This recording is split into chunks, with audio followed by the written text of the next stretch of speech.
اللہ تعالیٰ نے جو انسان پیدا کیے ہیں ان کے مزاج مختلف ہیں. ان میں کچھ لوگ ہوتے ہیں جو قوی ہوتے ہیں ارادے کے، جو فیصلہ کر لیا ڈٹ گئے. کچھ لوگوں میں وہ قوت ارادی اتنی مضبوط نہیں ہوتی، وہ ادھر ادھر سوچتے رہتے ہیں. کچھ لوگ جسمانی طور پر بہت توانا ہوتے ہیں، کچھ لوگ جسمانی طور پر پیدائشی طور پر کمزور ہوتے ہیں. تو اگر کوئی قوت ارادی کمزور رکھنے والا شخص ہے، وہ بھی تو اللہ کی تخلیق ہے، اللہ کا بندہ ہے، خطاؤں کا ظہور ہو جاتا ہے، توبہ کرتا ہے، پھر کچھ عرصے کے بعد پھر خطا کا ظہور ہو جاتا ہے، پھر توبہ کرتا ہے. تو ہم تو یہ سمجھیں گے کہ ایک حد کے بعد پھر اس کی توبہ قبول نہیں ہونی چاہیے. لیکن حدیث سنیے. وعن ابی ہریرہ رضی اللہ تعالی عنہ قال قال رسول اللہ صلی اللہ علیہ وسلم ان عبدا اذنب ذنبا، یقیناً ایک بندہ جو ہے وہ ایک گناہ کرتا ہے. فقال، پھر وہ کہتا ہے رب، اے میرے پروردگار، اذنبت فاغفر، مجھ سے گناہ ہو گیا ہے، مجھے معاف فرما دے. فقال ربہ، تو پروردگار یہ کہتا ہے اعلم عبدی ان لہ ربا یغفر الذنب ویأخذ بہ، میرا یہ بندہ یہ جانتا ہے کہ اس کا ایک رب ہے جو گناہ معاف بھی کر سکتا ہے اور سزا دے بھی سکتا ہے. کیا معنی ہوئے؟ گناہ اس نے کیا ہے لیکن جانتا ہے اللہ کو کہ وہ معاف بھی فرما سکتا ہے، تبھی تو وہ اللہ سے معافی کی درخواست کر رہا ہے. اس کے اس جاننے کی بنیاد پر، اس کے اس علم کی بنیاد پر، اس کے اس ایمان کی بنیاد پر فرمایا غفرت لعبدی، میں نے اپنے بندے کو معاف کر دیا. ثم مکث ما شاء اللہ، پھر وقت گزرا جتنا کہ اللہ نے چاہا. ثم اذنب ذنبا، پھر اس سے گناہ ہو گیا. فقال رب اذنبت ذنبا فاغفر، پھر کہتا ہے پروردگار مجھ سے گناہ ہو گیا، پھر مجھے معاف فرما دے.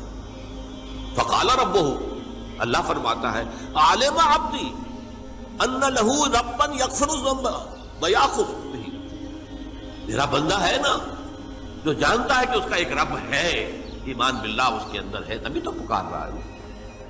اور یہ بھی جانتا ہے کہ وہ گناہ معاف بھی کر سکتا ہے اور چاہے تو پکڑ بھی سکتا ہے، سزا بھی دے سکتا ہے. تو فرمایا، اللہ تعالیٰ فرماتے ہیں میں نے فرمایا کہ میں نے معاف کر دیا. ثم مکث ما شاء اللہ، پھر ایک عرصہ گزرا اس کے بعد. ثم اذنب ذنبا، پھر اس نے گناہ کیا.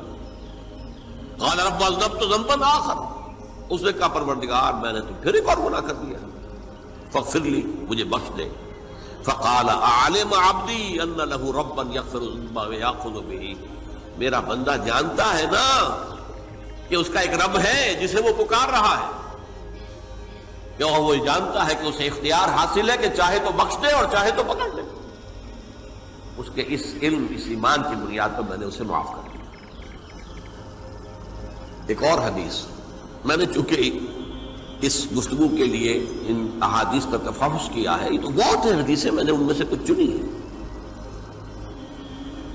ہمارے بعض واعظ ناصح وہ بھی کسی شخص کو روکتے رہے، برائیوں سے روکتے رہے، نہیں رکتا، تو کہیں غصے میں آ کے اللہ تجھے کبھی معاف نہیں کرے گا. یہ کتنا بڑا جرم ہے، اس کا اندازہ کیجئے اس حدیث سے. تو میرے بندے کو میری رحمت سے مایوس کر رہے ہیں، کتنا بڑا جرم ہے، اس کا اندازہ کیجئے. یہ مسلم شریف کی روایت ہے عن جندب، حضرت جندب رضی اللہ تعالی عنہ سے، ان رسول اللہ صلی اللہ علیہ وسلم حدث، کہ اللہ کے رسول صلی اللہ علیہ وسلم نے ایک واقعہ بیان کیا. ان رجلا قال، کہ ایک شخص نے یہ کہا واللہ لا یغفر اللہ لفلان، کہ خدا کی قسم اللہ تعالیٰ فلاں شخص کو کبھی معاف نہیں کرے گا. وَأَنَّ اللَّهَ تَعَالَى قَالَ، اس پر اللہ تعالیٰ نے یہ فرمایا منزل الذی یتعالی علیہ، یہ کون ہے جو میرے اوپر حکومت کرنے والا آ گیا، جو میری طرف سے حکم لگا رہا کہ میں کبھی معاف نہیں کروں گا؟ منزل الذی، کون ہے وہ شخص، الذی یتعالی علیہ انی لا اغفر لفلان، کہ میں فلاں شخص کو کبھی معاف نہیں کروں گا، قد غفرت لفلان، اس کو تو میں نے معاف کر دیا، واحبطت عملہ، اس شخص کے تمام اعمال میں نے ضائع کر دیے کہ تم نے میرے بندے کو مایوس کیا۔ یہ ہے جرم کی انکار۔ تو توبہ کی دعوت دیتے رہو، توبہ کے لیے لوگوں کو آمادہ کرتے رہو، توبہ جو ہے اس کے لیے ترغیب دیتے رہو، اللہ تعالیٰ معاف فرمانے والا۔ اب آخری حدیث سنا رہا ہوں، یہ تو بہت ہی عجیب حدیث ہے اور متفق علیہ، یہ بخاری اور مسلم دونوں میں۔ حضرت ابو سعید الخدری رضی اللہ تعالی عنہ جو ہے اس کے راوی ہیں، حضور نے فرمایا کانا فی من کانا قبلکم رجل قتل 99 نفسا، تم سے پہلے جو امت تھی بنی اسرائیل، گویا کہ ان کا ذکر ہے، اس میں ایک آدمی ایسا تھا جس نے 99 قتل کیے تھے۔ اب آپ اندازہ کیجئے کتنا بڑا گناہ کبیرہ ہے قتل۔ قرآن مجید میں آتا ہے وَكَأَنَّمَا قَتَلَ النَّاسَ جَمِيعًا، اگر ایک انسان کو بھی ناحق قتل کر دیا گیا تو یہ ایسی ہے گویا کہ اس نے پوری نوع انسانی کو قتل کر دیا، اس نے 99 قتل کیے۔ فَهَلْ لَهُ مِن تَوْبَةٍ، پھر اس کے بعد یہ ہوا کہ اس کے اندر توبہ کا جذبہ پیدا ہوا۔ فَسَأَلَ عَنْ أَعْلَمِ أَهْلِ الْأَرْضِ، تو اس نے پھر سوال کیا، لوگوں سے پوچھا کہ زمین میں رہنے والوں میں کون سب سے بڑا عالم ہے؟ فَدُلَّ عَلَى رَاهِبٍ، تو اسے بتایا گیا فلاں راہب فلاں جگہ پر ہے، وہ بہت نیک ہے، بڑا عالم ہے۔ فَأَتَاهُ، وہ اس کے پاس آیا، فَقَالَ أَنَّهُ قَتَلَ 99 نَفْسًا فَهَلْ لَهُ مِن تَوْبَةٍ، انہوں نے کہا دیکھیے راہب صاحب، میں نے 99 انسان قتل کیے، اب مجھے یہ بتائیے کہ میرے لیے توبہ کا کوئی امکان ہے؟ فَقَالَ لَا، انہوں نے کہا نہیں۔ فَقَتَلَهُ، اس نے اس کو بھی قتل کر دیا۔ فَكَمَّلَ بِهِ 100، اپنی سینچری مکمل کر لی، مطلب 99 کے بعد ایک کی کسر تھی، اس کو بھی قتل کیا، 100 پورے کر لیا۔ ثُمَّ سَأَلَ عَنْ عَالِمِ أَهْلِ الْأَرْضِ، پھر اس نے پوچھا کوئی اور کوئی بڑے عالم انسان ہو۔ فَدُلَّ عَلَى رَجُلٍ عَالِمٍ، پھر اس کی رہنمائی کی گئی ایک بڑے عالم شخص کی طرف۔ فَقَالَ إِنَّهُ قَتَلَ 100 نَفْسٍ، تو اس نے وہاں جا کر کہا کہ میں 100 انسان ہلاک کر چکا ہوں، قتل کر چکا ہوں۔ فَهَلْ لَهُ مِن تَوْبَةٍ، میرے لیے توبہ کا کوئی امکان ہے؟ فَقَالَ نَعَمْ، کیوں نہیں، 100 قتل کیے تب بھی کیا ہے، توبہ کا راستہ دروازہ کھلا ہوا، مَا لَمْ يُغَرْغِرْ، جب تک کہ وہ گھنگرو نہیں بج رہا، اس وقت تک تمہارے توبہ کا دروازہ کھلا ہوا ہے۔ فرمایا نعم، وَمَن يَحُولُ بَيْنَهُ وَبَيْنَ التَّوْبَةِ، تمہاری توبہ کے درمیان اور تمہارے درمیان کون حائل ہو سکتا ہے؟ توبہ کا دروازہ کھلا ہے۔ لیکن ساتھ ہی کہا انطلق الی ارض کذا و کذا، اب تم ایسے کرو جہاں تم رہتے ہو وہاں نہ جاؤ واپس، وہاں کا ماحول اچھا نہیں ہے، معاشرہ اچھا نہیں ہے، ہو سکتا ہے کہ تم توبہ پر قائم نہ رہ سکو، تم فلاں جگہ چلے جاؤ، وہاں اچھے لوگ آباد ہیں، ان میں جا کر رہو۔ فإن بها اناس یعبدون اللہ تعالی، وہاں ایسے لوگ آباد ہیں جو اللہ کی بندگی کرتے ہیں۔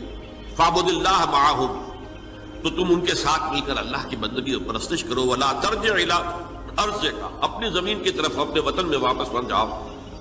فإنها ارض سوء، وہ بری جگہ ہے۔ فانطلقا، تو وہ چل پڑا، ہجرت کر رہا ہے، اس جگہ جا رہا ہے جہاں کا راہب نے بتایا تھا۔ حتی اذا نصف الطریق، جب آدھا راستہ اس نے پورا کر لیا، اتاہ الموت، موت آ گئی۔ فاختصمت فیہ ملائکۃ الرحمت و ملائکۃ العذاب، اب وہ جہنم کے فرشتے بھی آ گئے اس کی جان قبض کرنے کو، اور جنت کے بھی آ گئے۔ فقالت ملائکۃ الرحمہ، رحمت والے جو فرشتے ہیں جنت والے، انہوں نے کہا جا تائبا مقبلا بقلبہ للہ تعالی، یہ شخص توبہ کر کے اللہ تعالیٰ کی طرف ہجرت کر رہا تھا، اس لیے اس کی نیت کی بنیاد پر اب یہ جنتی ہے، لہذا اس کی روح ہم قبض کریں۔